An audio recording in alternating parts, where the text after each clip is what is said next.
Sebuah rekaman ramai beredar di media sosial Telegram pada Minggu 27 November 2022.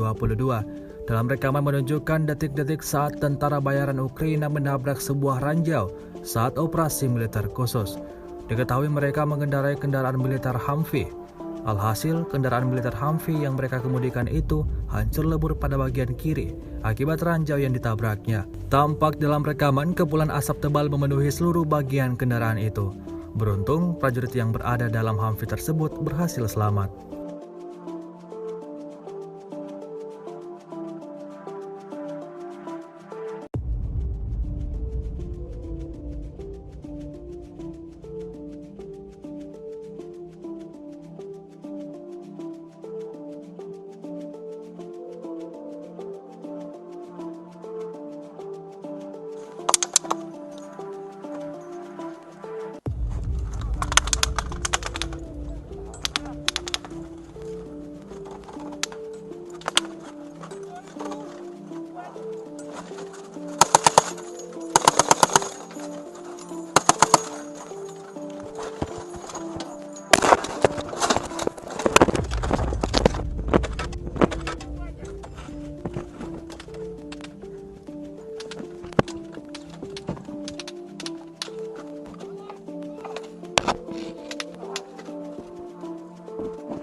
Terima kasih sudah nonton.